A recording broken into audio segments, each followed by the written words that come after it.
One small step for man, one giant leap for mankind.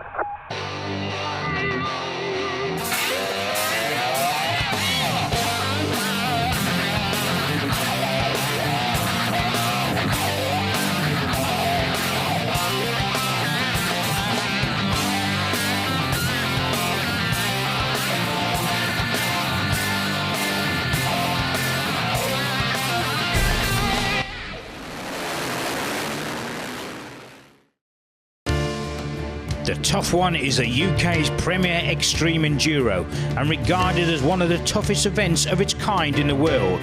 It is also the opening round of a new World Series, the Kings of Enduro. With an all-star cast of international stars, the event is a breathtaking spectacular which will see the best pushed to the edge as men and machine are tested to the limit. No, I've been to Knapmar a few times, but I've never ridden the Tough One. It's the first time here for that. I've just started doing a few more extreme events, and it just seems like the logical thing to move on to after I've done a few others. A finish would be good, but after that I think anywhere in the top 10 would be nice as well, but I think we might struggle a bit. I think there's a few trophy hunting experts dropped down into our class, so we'll see how it goes. Yeah, it's my third year here this year, third year racing this race, the Tough One. Obviously last year was at Combe Quarry, but it's my second one here at Nantua. It's just a challenge, isn't it? You know, it's just riding what everybody else can't ride. You know, you just get out there and do your best, like, you know. Yeah, I'm looking to at least for a top 10 finish today, all being well. Yeah, I've done this for probably 4 or 5 years maybe. First time I did it was Clubman, and I finished second in that, and then the last 3 times I've done the veteran class and I've won that. Yeah, today I'm hopeful. I've been told by the organiser that the vet class is going off first, so I'm pretty hopeful with that slight advantage that maybe take the overall morning race win. This will be my third Tough One event. I think the last 2 years I rode the expert class and I was out of my depth, so I think I've sort of finished towards the bottom. So yeah, hopefully this year it's missing out some of the sort of trickier climbs over there, so this year I should be able to get round unscathed hopefully and try and beat him. Started in 2010, first bike, riding with dirt bike tracks, and then just progressed to ride with different clubs throughout the last sort of 3 years. I did the Tough One's little brother here the year before last. Just moved up to Clubman sort of this year, winning the Sportsman. But yeah, these for me are a tough event. No motocross background, no trials, just straight into the enduro. Really enjoying it. I think for this race, you're going to have to start really slow and build up into the race. If you just go flat out from the beginning, you're going to get mega arm pump and end up coming off. So I'm going to start slow and build it and build up as we go. The 2 Hemingway brothers, Ben and Dan, they're ex-trials riders, well, still current trials riders, but they really turned their hand good to the extreme enduro. And then, you know, the whole gaggle of experts. There's some good riders in there that they don't know what quitting is. So, but my money today, Graham Jarvis. My plans for the Tough One in the future are, I'll give up taking it anywhere else, because it was written in one of the national bike papers in the editor's column on Friday that this event is iconic. And to have your event called iconic in British motorsport is a very, very good thing for me and more events. I just think this place will evolve, we will carry on with it, try and organise shuttle parking systems if the crowds were to get bigger, but it's far outweighed our expectations of where it would go, so where it's at now we're really happy with. Well, here we are, Chris. This is the start of the morning race, the riders warming up their machines, and then they work their way back down into the quarry, and here we are. Something like a Le Mans start, really, isn't it, Paul? They run to the machines, get them going again. It certainly is, and it's a good gradient that they've got to come up and to run in full motocross kit as one rider. Well, there goes Craig Atwell, I think number 83. He's fallen off before he's even got to the bike. It is, and certainly it is a real tough job to run because you've got body armour, your knee pads, the weight of the boots as well. There's hardly any movement in the boots there. Who's leading the charge up the hill to the bike? Mark Crenn led the charge up the hill there. As I say, very tough conditions. Some of these guys already straggling at the back and one guy having a leisurely stroll. I think that's the type of way I'd be walking my way up to the start. Well, they're firing the bikes up, no problem. They've had time to warm them up, so away they go. Should really start first kick. It looked like Atwell led them away, well, Krellings led them away, and these are the veteran riders, I believe. Certainly, as I say, going in two waves out there, so a good strong field. We've had the clubman riders going up first, and then we get the veteran riders. Actually, sorry, I do apologise. I think it's the veteran riders that have gone first. Here we are dropping down into the quarry. It's 81, like Steve Hussey there, isn't it? Craig Parks close behind as well, close followed by Kieran Hank, and these are the guys to look out for as they've got this huge hill. It's a bit steeper than it looks on the shots, certainly. It certainly is. There's Martin Atherson there. You can just see him just trying to counterbalance the bike, and of course this water splash before they get through there as well. Very slippery indeed. There goes Craig Atwell. He's having a bad day so far. He tripped up at the start. Hasn't done a lap for the both times we've had him so far. He's been on the floor. Mark Krellin's fallen back a bit. He's lost a few places in Scott Stevenson. Now we've got, that looks like Jason Crossland 87, Craig Parks in second, and Kieran Harkin in third. That's your top three in the veterans so far. Yeah, and the veterans really seem to be leading the field comfortably round at the moment. The clubman riders haven't caught up, but we just got one of our first clubmen going through there. That's A. Daly 97, 76 Liston Bell goes through to go back to the hill once again. Oh, and one rider to get it all wrong. Somebody actually taking an excursion off into the trees there as well. So hopefully we'll get a better camera angle on that from the top. You just see, well, it is almost just going up the side of a house. Well, look at these rocks here as well. It's very slippery indeed. It's 47 there. Jack Chapman loses ground there a little bit, but gets going again. And Harry Eccles at the back of the pack there. 101 there. Does Williams now going to have a go? Oh, and he's been hampered there. Just going down, and of course this is going to cause all sorts of problems now because the rest of the field are coming through. You can see the marshals at the top. They're going to be very busy on that hill, I think. Well, it's part of the job for the marshals, just pulling these riders up the hill. We're going back to this very tricky rock section again. Very tricky part, not much grip, and that was Craig Parks leading the pack there. And you can see, just look at the carnage, I think would be about the right word there on that hill there, as we just get a few riders going through. 67 there, just getting through okay. And now we have the arena section. This is it looks like Parks leading there, 92 over the logs, and this is where a lot of the spectators are gathered, and up this huge bank is a good fistful of power up there. No problems for our leader, number 92. And it certainly is a great spectacle in that arena part there, because we've got sandbags filled there wearing the riding kit with photographs of Steve Ireland's face on there. Then they've got number 27 just coming through, just going to take a run at the hill. We're back at the hill, and also some very tricky log sections. There's Jane Daniels going through. So Jane Daniels, well, that's our lady rider, very proficient trials rider, I understand. She certainly is, and certainly making a name for herself in extreme enduros, let alone the normal enduro scene. Well, there's our leader once again, Parks, number 92, over these very difficult logs. Second place there, Harkin, and they're both stuck there. Very slippery indeed already. Not much traction for these riders. It certainly isn't. Of course, we've had the riders that start coming through. They're going to start dragging the water over the tops of these logs.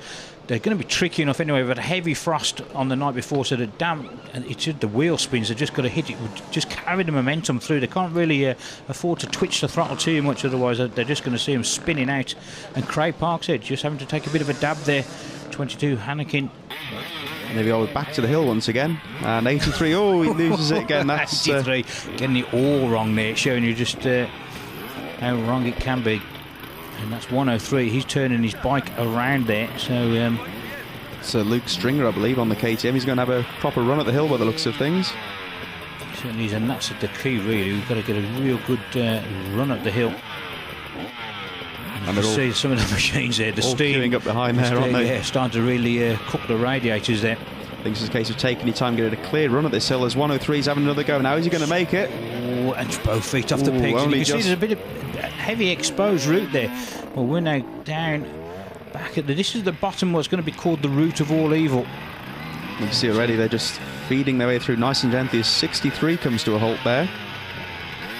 So just working their way through there, very tricky, a lot of wet rocks through there as well, a lot of moss on there. I think it was Tom Pulley stuck back into the sandbags now, and already the back markers struggling to make their way through.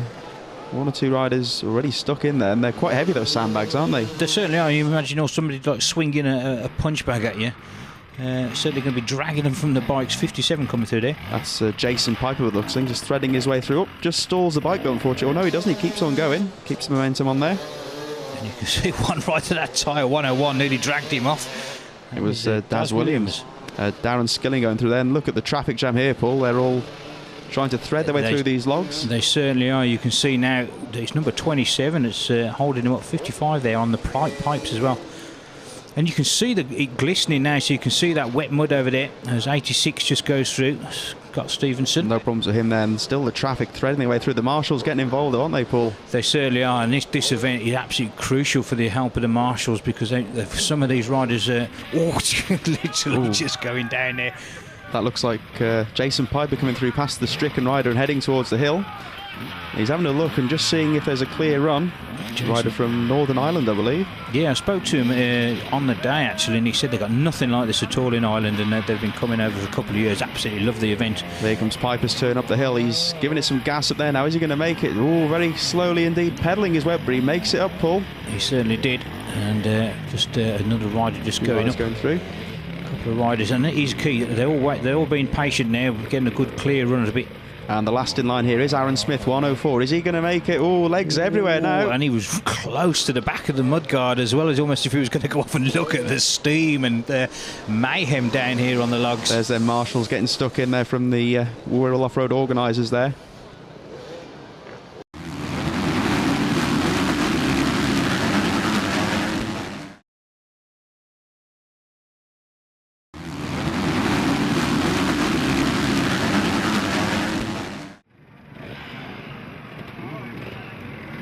The pro riders, half of that race later in the show is going to be run under darkness.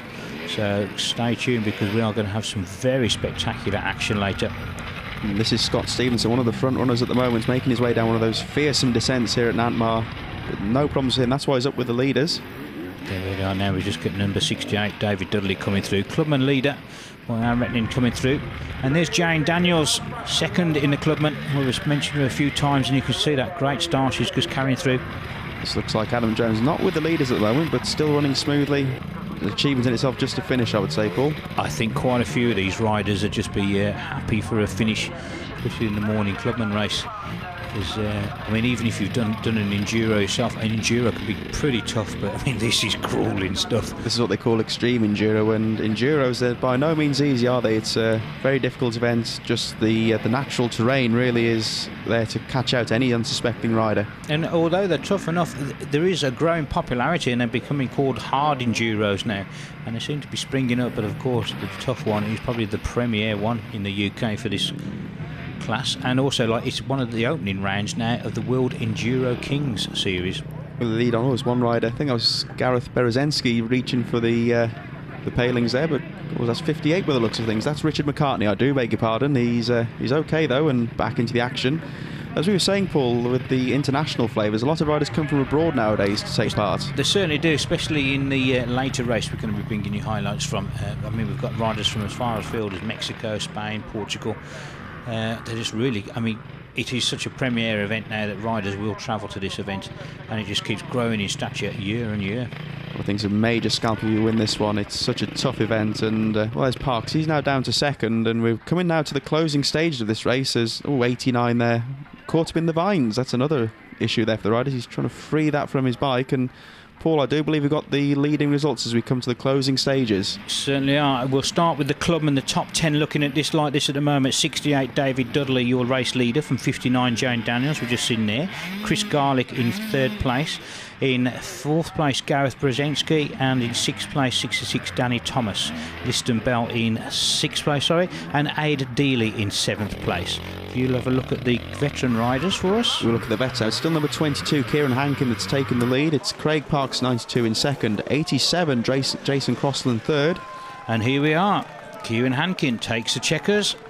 So in a moment now we'll have a quick word with our winner, but I should imagine for these Clubman riders it's been a very tough race, and of course it's going to get even tougher for our pro and expert riders in the afternoon. I think for all these riders who've taken part, nevertheless with Clubman expert or pro, it's just about sometimes finishing the race is an achievement in itself, really.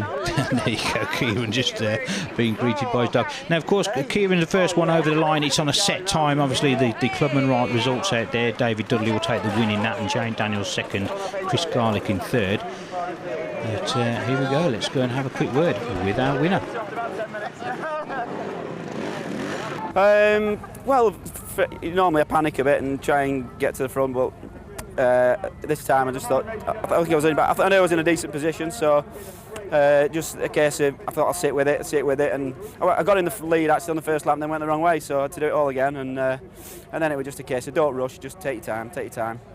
And then, like, you know, loads of friends, and I'm sure without all your friends and people cheering you on, you'd have probably give it about half an hour, because it's tough, like, you know. But you keep going, and it's worth it in the end. And there was 3 of us that were pretty much together for the first lap all round the back. I think I dropped into 2nd place as we came into the quarry, and then I took the lead during the quarry there, and we swapped a few times over the next 3 laps, me and whoever got first place, and we just kept swapping for about 3 laps, and then he pulled a bit of a lead on me, and I just hung in 2nd place for the remainder of the race. But I think I was closing towards the end. I could hear them shouting the times. I think I was closing the gap. Well, I weren't very good at running up that hill, so I ended up probably about last. And then I just tried to keep it steady and not crash, and I did quite well, really. I dropped it a couple of times, but I didn't have any like big offs or anything that like twisted my bars out like that, so I was pretty good all race, really. It's gone reasonably well. We've had a suspected broken arm, so we treated him, sent him off to A&E for an X-ray. Hopefully we're wrong, and hopefully it isn't broken, but he was in a bit of pain. We've had somebody come over to us as well who's previously popped a shoulder, so the shoulder popped out and went back in. You know, he's pretty sure of it. He's done it a few times, so he knows when he's done it. He's staying to watch the main event after. We've said to him, you know, if he gets any numbness or tingling in his fingers, get straight back to us. So for all you riders that pop your shoulder regularly, you know, as long as you haven't got numbness and tingling in your fingers, you should be all right. I think most of these events it's just trying to get to the finish. For the majority of riders, they just want to get round and that sense of achievement and they get to the finish. But for the top riders, we're just pushing it as fast as we can for the whole 2.5 hours. Well, there's so much to these extreme events. You need a lot of techniques on the bike, the technical stuff and the fast stuff, so many aspects to it, and then above all you need good fitness. Yeah, we get the best lights possible on the bike. We have helmet lights on the crash helmet, and yeah, it does make it a lot more difficult because you can never see exactly where you're riding, and then if you crash, it's easy to damage the lights, so yeah, there's a bit of luck involved as well. Yeah, there's a lot of riders from abroad, so I know it's a new season, everyone's been training hard, so you don't know who's on form and who isn't, so it's going to make it interesting. Sometimes maybe it's a little bit crazy, but it is the challenge. I like the challenge, I like the hard. This kind of race need a tough man, need everything different. I do 1-2 times this kind of experience. It's very different. I think it's going to be fun and crazy for sure. For me, the top 10 is a very good result because we have the best riders in the world today. We have I don't have this the kind of floor in Portugal. It's different for me. It's a new experience. I don't know what are you doing today. Yeah, we're here at the Tough One Extreme Enduro, Nampwar Quarry in North Wales. It's an annual event, it's an extreme event, and it's certainly going to be extreme conditions today because we're in minus figures at the moment. There's a lot of frost and ice around. So it's looking like it's going to be quite a tough event. We had a look around yesterday at some of the new sections that Steve Ireland's put in and plotted for the course, and there's some pretty severe drops. There's a lot of rocks, including the Boulder Dash section. He's got this new half hour of hell, which is zero assistance, and it's looking like it's going to be as difficult as normal. So yeah, I'm looking forward to it. You've just got to wait and see if the temperatures rise a little bit. From my point of view, I've come from a trials background, so to drop onto extreme enduro, it's always been a passion since the first one I did back in 2004. I thoroughly enjoy them, although some people think it's a bit sadistic, but from my point of view as a trials rider, I really get a buzz out of doing them, and it's almost a challenge that's involved. You know, you've got to have a fairly decent fuse in your brain to make sure you don't give in halfway, but it's all part of the challenge and all part of the fun for us. Yeah, for sure it is a race. I mean, you've got to push as hard as you possibly can within the limits, but you only ever find the limits when you're getting near crashing. So from my point of view, I push as hard as I can all the time and just try and stay smooth. You've just got to make sure that the biggest thing is not breaking the bike, because it only needs to be the smallest of crashes or slips, and you wipe a gear lever out or a brake pedal and it's real difficult. So we just got to look after the bike and just keep it neat and tidy and see where we are after 2.5 hours. So here we go then, exactly the same as the morning race. They're going to go off in the waves, running up that very steep hill, the pro riders. 2.5 hours this race, and half of it going to be run in darkness. as we've seen very earlier. Much tougher course as well in the afternoon. Well, here they come towards the bikes. Once again, the Le Mans style start, you could almost say. They're just firing those bikes into life. They'll warm them up, of course, and away they go, led by number 9. That's Alex Wigg with 15 in second, Dan Hemingway. Certainly he's getting a good start there at 2.5 hours, but I mean, really it's just a case of keeping a cool head on their shoulders. Really, it's not always like very similar to motocross, getting a good start.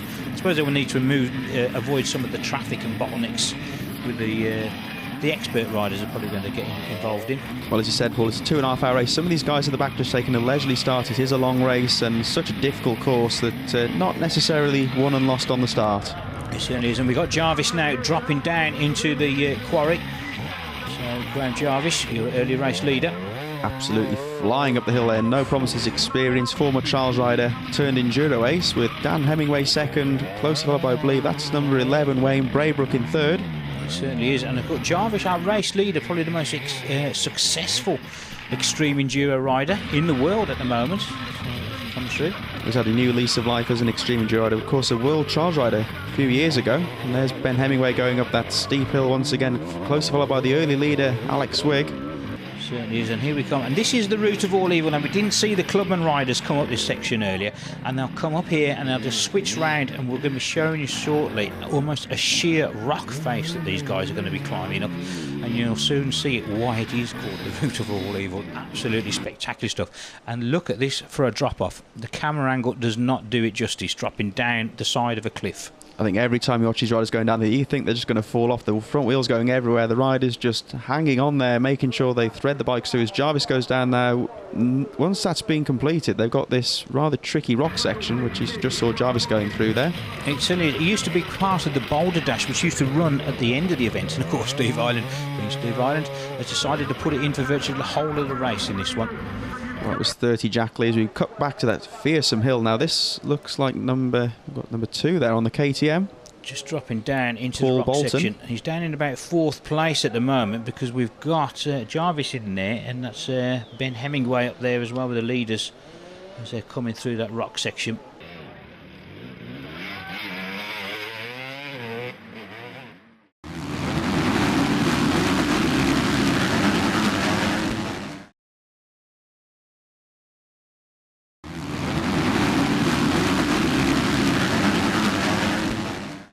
So you rejoin us back at Nantmar Quarry, and we're here for the tough one as we rejoin our riders still struggling their way through this treacherous rock section.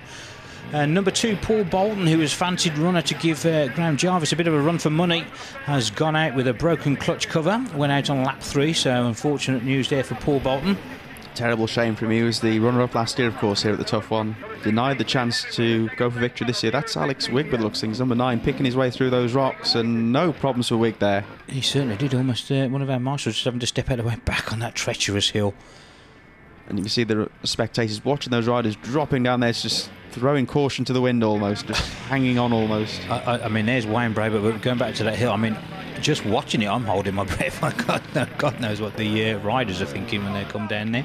We're back at the big hill, and 21 Alex Owen, the Yorkshireman. Oh, dearie me, what a big crash there for Owen. I think he's okay. And the crowd loving it, a big cheer there. I think they're more happy if the riders are actually crashing there than actually cresting the top. Oh, bit of a misfortune. That's our Italian rider, 28, Enrico Garavelli. And absolutely had enough there, a bit of a cheer from the crowd.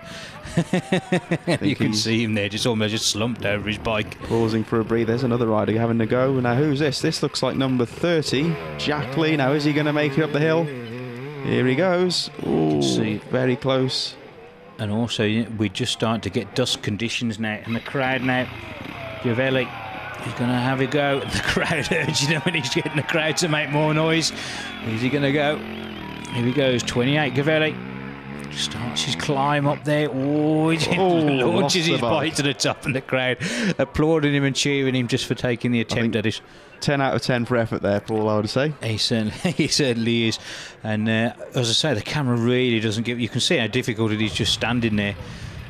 Well, the light's starting to fade now. So the last half of this race is going to be run under darkness conditions. You'll be able to see all these various lighting contraptions that the riders have come up with.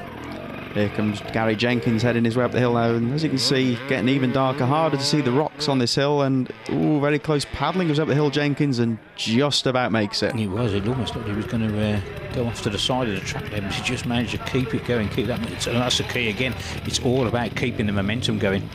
There's Fajar, our Spanish rider, pretty well placed at the moment, and here's Danny Morse, and, well, Morse inspecting the course. And here's another rider almost lucky to not go rolling all the way back down to the bottom. And you can see that smoke coming off there, that's the radiator hoses, the overfills will be going onto the warm engine, and it's not an actual problem with the machine.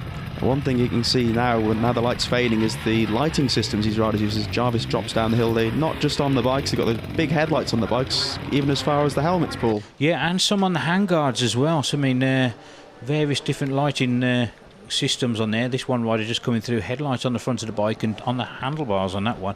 But you will see some of the riders, they've got 3 systems just on the handlebars, on the helmets alone. Here comes the rider dropping down the hill, trying to identify. That looks like Braybrook, who's still up there with the leaders, I believe. Braybrook sitting in about 2nd position at the moment, having a good solid ride, but nobody really been able to get close to Jarvis. Jarvis has led all the way, really, and obviously the reigning Tough One champion. Well, there he is, heading through the arena section once again to that fearsome sandbag section with the effigies of Steve Ireland on there, almost like bonfire night. And he certainly is, and picking his way through, no problem at all there for Graham Jarvis. Over as I the say, logs. Former World Trials rider, and now making himself a big name for himself in the world of World Enduros. Erzberg, the Romaniacs, just a few. The dark now really making this course even harder for the riders. 34 just getting a little bit stuck on some of those loose, slippy rocks there they go through. 43, is that Danny Morse there, just getting stuck. Don't see more problems for Morse, unfortunately. I think he's kept the bike running, is he? Difficult to tell. He's picking it back up again. Yes, he has. He's trying to thread it out of those rocks. But he does know the good code. Here's our man Jarvis in the lead, the race leader. And no problems him showing that trials style there. Almost broad sliding it into that. Look at Jarvis then, the way he just launched himself over those tyres there. Ooh, and he has got stuck on that rock. It looks like we're going to see Graham Jarvis getting a bit of assistance. Luckily he kept the bike going there, and the marshals straight on hand to help him on his way. But he has got such a massive lead at this point in the race. He's lapped up into about 3rd place at the moment, and the way he's going, I think he's even going to get Wayne Braybrook. Dan Hemingway looks like going to the hill. You can just see now, Paul, how hard these ruts are to view in the dark. That's it, and of course they're going out there, and everything seems faster anyway, so that you've got the trees, you've got to try and judge everything. It's an incredible feat just to get around here. And here we go. Look at that for a drop there, the lights as they're coming down there, and then of course they've got to negotiate the turn halfway down there. Epic stuff here. So our rider's down at the bottom of that hill there.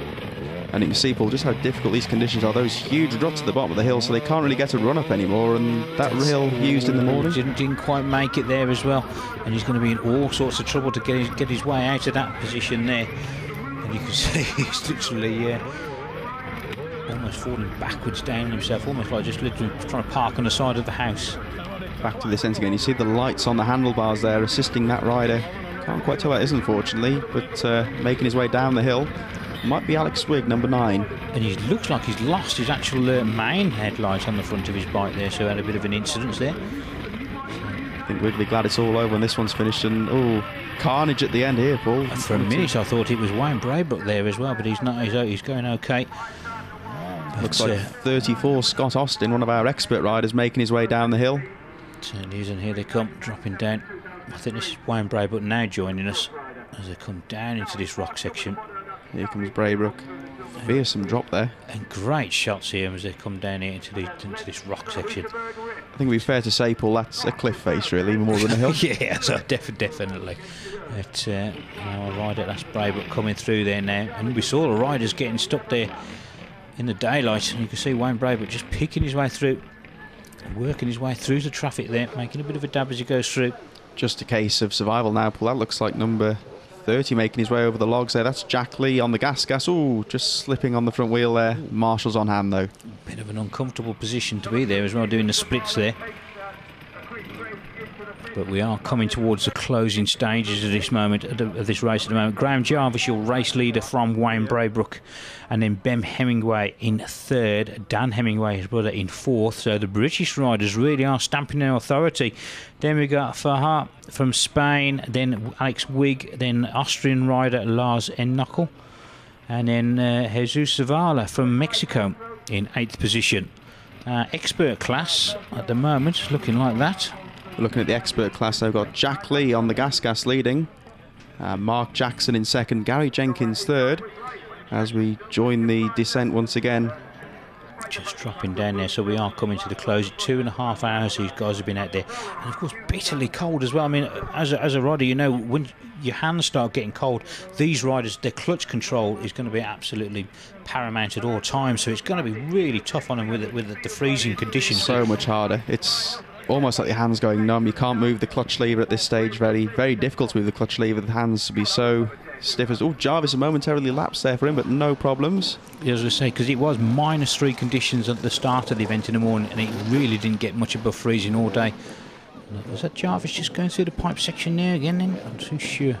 But here we go, the checkers flag is going out, and it is going to be our race winner, Graham Jarvis, taking the win here, retaining his crown at the Tough One, and getting congratulated there by his pit crew. And Graham Jarvis, well, full value for the win, Paul, I would say. He certainly is really punching the air there. We'll have a quick word with Graham. And second place is going to go to Wayne Braybrook, Ben Hemingway in third, and Jack Lee in the experts, and Mark Jackson in second with Gary Jenkins. It was about third off the start and then pulled to the front on the first lap. And it was all going pretty good, not too many problems. But when it got dark, it was horrendous. Up the big hills, you just couldn't see if anybody was stuck, and it was just pot luck. It was just had to gamble. Up the route of All Evil as well. I mean, the crowd were quite close at the top as well. I mean, you had to be pretty careful to go up there as well, didn't you? Yeah, that's it. Some laps I was just all in all directions, but somehow it managed to go up. And how does it feel now to retain the title? Yeah, it's a fantastic feeling. Yeah. And ready for a nice hot bath now? Oh yeah, no matter. I was aching a bit, hurting. It was tough. Well done, mate. Yeah, well cheers.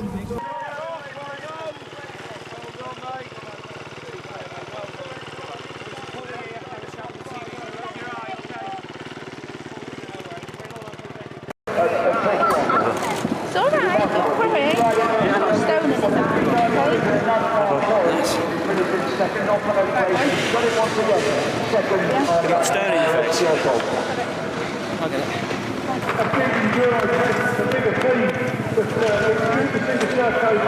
Want to tell me how it went, Wayne?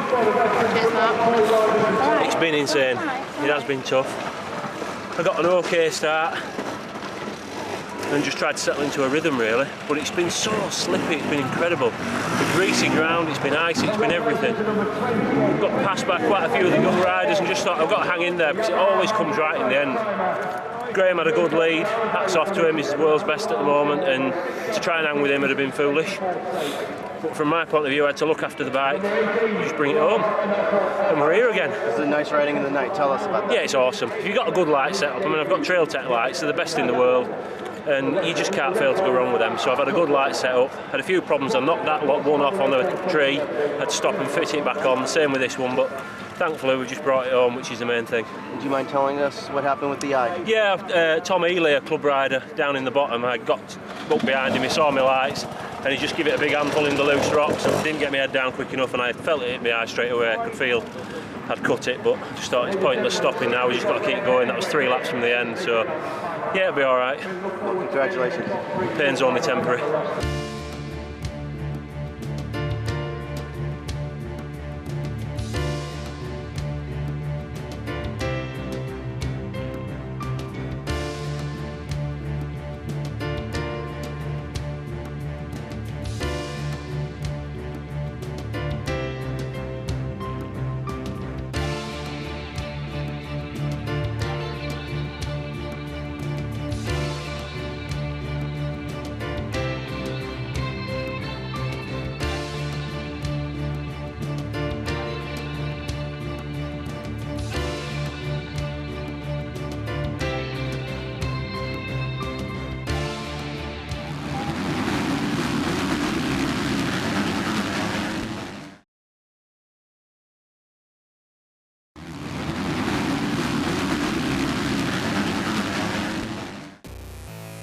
On Blood, Sweat and Gears, we're always looking for affordable ways for people to get involved in off-road sport, and we came across this little beauty, the AJP PR3 Enduro machine.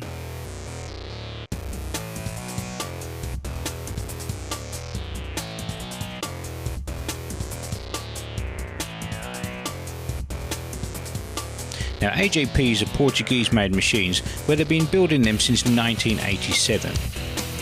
The company has steadily developed its range through design and competition, and a very impressive range.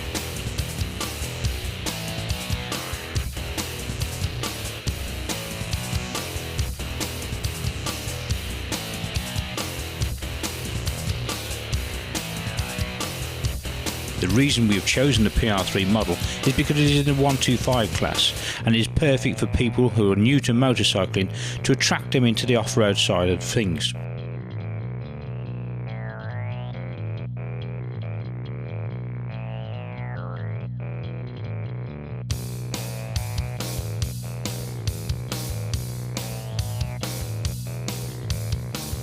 Now, most people's tentative steps into off-road riding is through trail riding, so we went riding in the Welsh Hills, where the bike really impressed on the tough rocky climbs and deep forest tracks.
Next up, to prove how sturdy the build quality of the machines were, we caught up with Hal Ribeiro as he rode the 250 model in the Extreme Enduro, the Tough One, where he got a very creditable result in the pro race.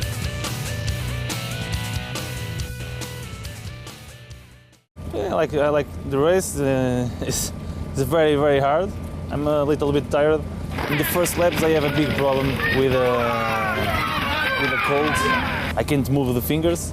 In the middle of the race to the final, I can get my rhythm and do very well.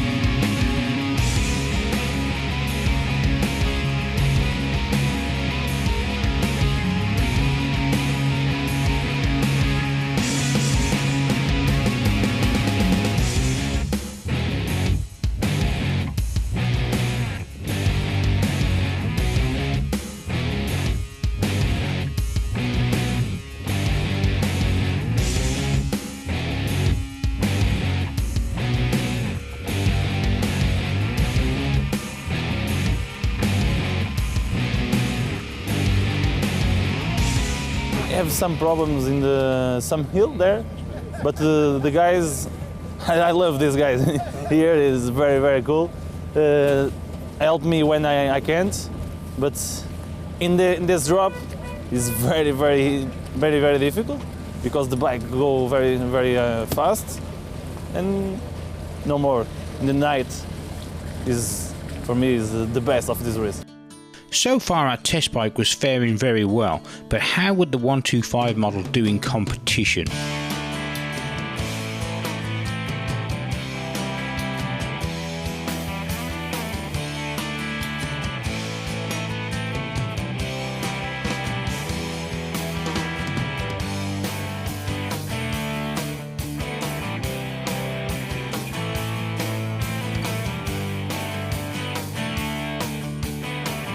Well, we decided to enter into War Events' annual off-road highlight, the Hawkston Park Motor Duro.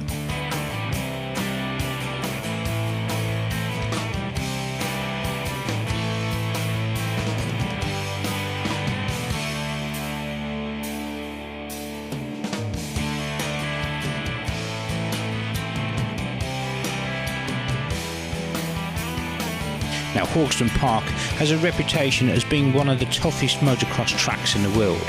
Now, the PR3 model is really aimed at the fun bike market, so how would it cope with the 4 45-minute races around this tough, grueling track?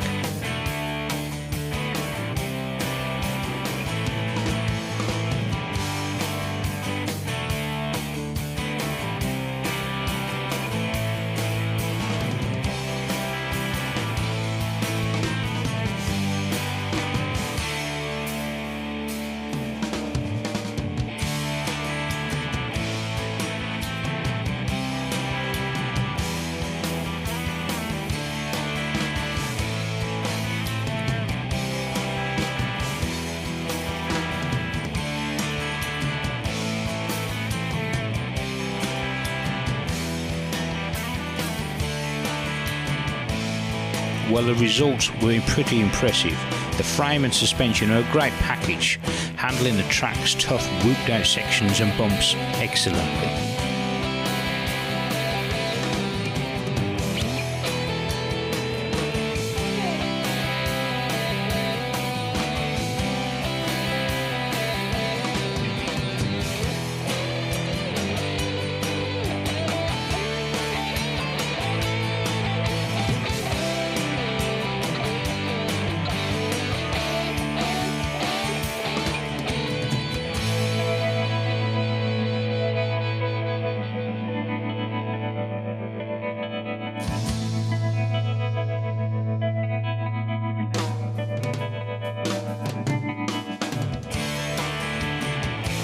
The size of the engine did make it struggle for power in the deep sand, so it wouldn't set the world alight with its lap times.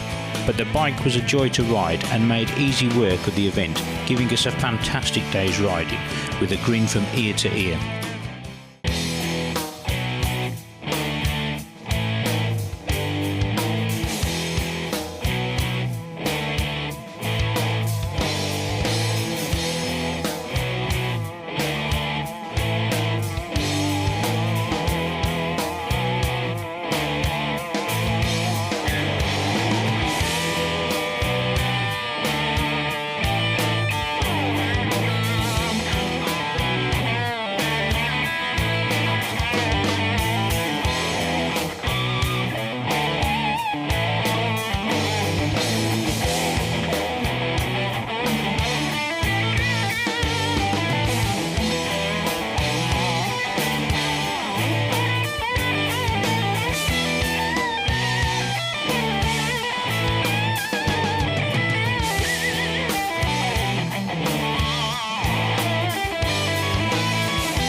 So to sum up the test bike, it is a perfect choice for someone who is looking to get into off-road sport as a hobby, perfect for trail riding and able to hold its own at competition level.